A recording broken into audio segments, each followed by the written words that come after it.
One night a woman sat on a train that had stopped between stations. No announcement worth hearing. Just dim lights, wet coats, irritated sighs, and rain marking the windows in slow, crooked lines. Like everyone else, she reached for her phone. Dead battery, no rescue. So for the first time in a very long while, she had nowhere to go but where she already was. She looked at her reflection in the dark glass and saw what she had been refusing to see. The jaw held tight, the tired eyes, the shoulders lifted as if life might hit her again at any second. It was not a dramatic moment, no music, no revelation from heaven. Just a worn-out person realizing she had been living as though every ordinary Tuesday were an emergency. That is how stillness often enters. Not through incense and perfect posture, through interruption, through being forced to stop long enough to notice the cost of how you've been living. Most people do not need more advice. God knows we've had enough of that. We do not need another clever phrase framed like a decoration and hung on the wall of a tired mind. What many people need, especially later in life, is relief from the constant inward strain of carrying too much at once. Old grief, unfinished conversations, money worries, family worry, health worry, regret, and the exhausting habit of thinking about all of it at the same time. That kind of tired does not leave because you slept 8 hours. It follows you into the morning. You get up, make the coffee, stand at the sink, and already the mind is racing ahead. Or backward. Something you should have said 20 years ago. Something your son never understood. Something the doctor mentioned last month. Something on the calendar next week. The body is in the kitchen. The soul is everywhere else. And then people say, I don't know why I feel so worn down. Really? Stillness is not doing nothing. It is not becoming passive. It is not checking out. It is not pretending the world is gentle when it plainly isn't. Stillness is what happens when you stop adding yourself to the noise. That is different. Life will keep making its racket. Knees will ache. Phones will ring. Somebody will want something. The news will still be there, banging pots in the next room. Stillness does not ask the world to calm down before you can live. It asks whether you are willing to stop thrashing around inside your own mind. A lot of people are not at first. Because when the noise drops, even a little, what comes up is not always pleasant. You hear the sadness you kept stepping around. You hear the loneliness. You hear the anger that became personality. You hear the quiet question underneath all your busyness. Is this how I want to live the rest of my life? That question has weight to it. Real weight. It lands like a cast iron pan on a wooden table. So people keep themselves occupied. They turn on the television for company. They scroll while eating. They fill every pause with chatter, even if the chatter is only inside their own head. But there comes a point when distraction stops feeling like comfort and starts feeling like waste. Mature people know this. You can only run from yourself for so many years before the running becomes more painful than the truth. There is an old story about a young man who climbed a mountain to ask an elder how to find peace. The elder listened while the young man poured out his confusion, his fear of choosing wrong, his hunger for certainty. Then the elder began to pour tea. He kept pouring after the cup was full. Tea ran over the rim and spread across the table. The young man finally said, "Stop, it can't hold any more." The elder said, "Neither can you." That story survives because it is not about tea. It is about the way we live. We keep adding more opinion, more worry, more self-judgment, more noise. Very few people stop to ask a simple question: what exactly am I full of?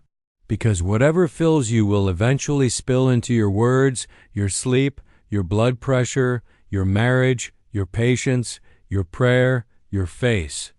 You can see it in a person. Some people are not angry at you. They are overflowing. Stillness is how you notice the spill before it ruins the table. Not every lesson in life arrives in a monastery. Some of the truest ones arrive in plain places: a waiting room, An empty driveway after the children have long grown and gone, the bedroom after an argument, the chair beside a hospital bed, the kitchen after the dishes are done and there is finally no one left to impress. Those are honest places. Stillness belongs there. In fact, it belongs there more than anywhere. People imagine peace as something polished and spiritual. Often it is much more ordinary. It may be the minute before dawn when the house is quiet and the radiator knocks softly in the wall. It may be sitting with a cup of tea gone half cold, because for once you were not rushing to the next thing. It may be standing at the window after bad news and feeling your feet on the floor instead of immediately grabbing for a distraction. It may be choosing not to answer a sharp comment right away because you can feel the old fire rising and you are tired of burning your own life down with quick words. That is stillness too, very much so. There is power in a delayed reaction. Older people know that better than the young. When you have lived long enough, you start to understand how many disasters began with a sentence spoken 5 seconds too soon. Stillness gives you those 5 seconds back. And that is no small gift. A modern mind is trained to believe that power must be visible. Loud voice, fast answer, strong opinion, immediate response. But some of the strongest people you will ever meet are not loud at all. They are the ones who do not have to empty themselves into every moment. The ones who can listen without preparing a defense. The ones who can sit in a room with sorrow and not try to decorate it. The ones who know that not every discomfort needs to be anesthetized, solved, explained, or posted about. There is a calm that only comes after life has knocked the foolishness out of you a few times. If you are afraid of stillness, be honest about that. Many are, because once you become quiet, the mask starts slipping. You notice how tired you are of pretending to be fine. You notice how often you have been performing competence while carrying fear. You notice the grief you never properly mourned because everybody needed you to stay strong. You notice the resentment stored in the body jaw, neck, chest, gut like old tools left out in the rain. Stillness does not create these things. It reveals them. That can feel harsh. It is actually mercy. What remains unseen remains in charge. And what is seen clearly can sometimes be set down. Not all at once. Let's not lie to each other. A woman on that stalled train did not become serene by the next morning. Life did not suddenly become simple. But something changed because she had seen herself without interruption. The next day, before she touched her phone, she stood in the kitchen and took 3 slow breaths. Not because a book told her to, because she was sick of starting the day already gone. At lunch, she walked without anything in her ears. At night, she sat by the window for a few minutes and let the day settle on its own instead of dragging it through one more hour of stimulation. From the outside, nothing impressive had happened.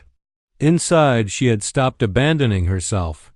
That is where stillness becomes practical, not grand. Not theatrical, useful. Before you answer a hurtful message, feel your hand on the table. Before you start the car, sit for one moment and notice the silence. When you wash a plate, wash the plate. When grief comes, stop trying to turn it into wisdom by noon. Let it be grief. When joy comes, don't rush past it either. Stay long enough to feel it land. Too many people miss their own lives because they only know how to move through them at speed. And what a loss that is. There is a line people carry without knowing it. Hurry, brace, prepare, defend. It gets laid down early. Sometimes in childhood, sometimes in marriage. Sometimes through years of work, caregiving, disappointment, or being the reliable one for everyone else. Eventually it feels like character. It is not character. It is adaptation, a survival stance. Useful once, perhaps. Expensive now. Stillness lets you see the difference. You do not need to bully yourself into peace. That only creates one more battle in an already crowded mind. A restless mind is not a moral failure. It learned restlessness honestly. From pressure, from fear, from pain. So meet it like you would meet a skittish old dog that has spent too many winters outside, gently, patiently, without sudden moves. If you approach yourself with contempt, you will stay divided. If you approach yourself with some measure of kindness, something in you may finally stop flinching. That is when quiet starts to heal instead of merely exposing. People sometimes worry that if they grow still, they will lose their edge, their ambition, their usefulness. But stillness does not make a person dull. It makes a person less wasteful, less scattered, less likely to spend precious emotional energy on nonsense. There is a difference between caring deeply and reacting to everything. One is strength. The other is leakage. A still person can love better because they are not forever yanked around by every passing mood. They can listen better, choose better, endure better. They stop mistaking urgency for importance. They learn where to place their attention, which is another way of saying they learn where not to throw away their life. For many people over 60, this becomes painfully clear. You begin to understand that time is not an abstract idea anymore. It has edges. You know what it is to walk through a house full of objects and feel how much of a life can be spent maintaining things that never loved you back. You know what it is to hold a photograph and feel a whole decade press into your chest. You know what it is to sit at a funeral and realize that most of what consumed your energy did not deserve it. At that age, stillness is not some fashionable practice. It is common sense with tears in its eyes. Enough running, enough noise, enough letting every little disturbance climb into the driver's seat. Sit down. Be here. Tell the truth. The truth may be simple. I am tired. I am afraid. I miss who I used to be. I am angry about what happened. I am grateful and heartbroken in the same hour. I do not know what comes next. Fine. Good. Honest sentences are better than polished ones. There is relief in naming a thing plainly. Once you stop arguing with reality, you can finally meet it. That is where dignity returns. Acceptance is often misunderstood. It does not mean liking everything. It does not mean giving up. It means dropping the extra struggle. Pain is already hard. Why add the exhausting second layer of insisting it should not be here? Stillness teaches you to say, "This is sorrow," without turning it into a courtroom. This is fear, without kneeling before it. This is enough for today, without apology. There is great freedom in that. And gratitude begins there too, not the fake bright kind, not the kind that denies suffering, but the kind that shows up after you stop trampling through your own life.